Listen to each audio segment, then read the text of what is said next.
ಅಡಿಕೆ ತೋಟ ವಿಸ್ತಾರವಾಗುತ್ತಿದೆ, ಆದರೆ ಇಳುವರಿ ಮಾತ್ರ ಭಾರಿ ಕುಸಿತ ಕಂಡಿದೆ. ನಿಜಕ್ಕೂ ಅಡಿಕೆಯ ನಾಡಿನಲ್ಲಿ ಏನಾಗುತ್ತಿದೆ? ಈ ಕುರಿತ ಒಂದು ವರದಿ ಇಲ್ಲಿದೆ ನೋಡಿ.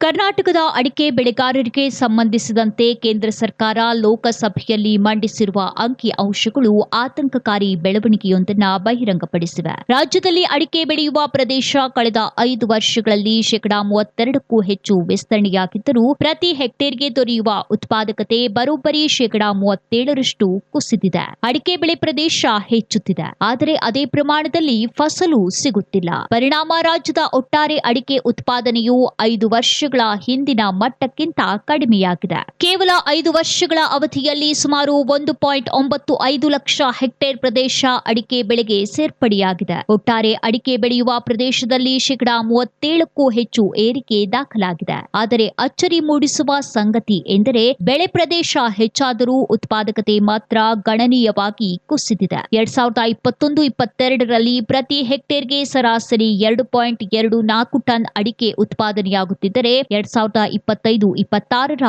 ಅಂದಾಜಿನಲ್ಲಿ ಅದು ಕೇವಲ 1.42 ಟನ್ಗೆ ಇಳಿದಿದೆ. ಆದರೆ ಪ್ರತಿ ಹೆಕ್ಟೇರ್ ಉತ್ಪಾದನೆಯಲ್ಲಿ ಸುಮಾರು ಶೇಕಡಾ 37ರಷ್ಟು ಕುಸಿತ ಕಂಡುಬಂದಿದೆ. ಈ ಅಂಕಿ ಅಂಶಗಳನ್ನ ಕೇಂದ್ರ ಕೃಷಿ ಮತ್ತು ರೈತರ ಕಲ್ಯಾಣ ರಾಜ್ಯ ಸಚಿವ ರಾಮನಾಥ್ ಠಾಕೂರ್ ಅವರು ಲೋಕಸಭೆಯಲ್ಲಿ ಲಿಖಿತ ಉತ್ತರದ ಮೂಲಕ ನೀಡಿದ್ದಾರೆ. ಶಿವಮೊಗ್ಗ ಸಂಸದ ಬಿವೈ ರಾಘವೇಂದ್ರ ಅವರು ಕೇಳಿದ್ದ ಪ್ರಶ್ನೆಗೆ ಸಚಿವರು ಈ ಮಾಹಿತಿಯನ್ನ ನೀಡಿದ್ದಾರೆ.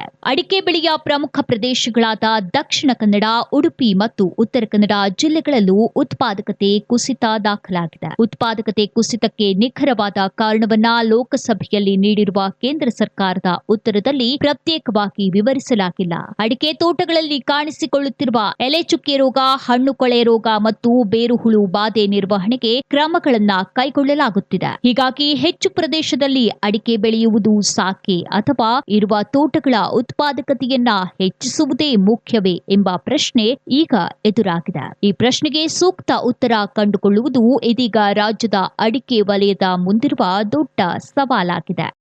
ಬ್ಯೂರೋ ರಿಪೋರ್ಟ್, ವಿಸ್ಮಯ ನ್ಯೂಸ್.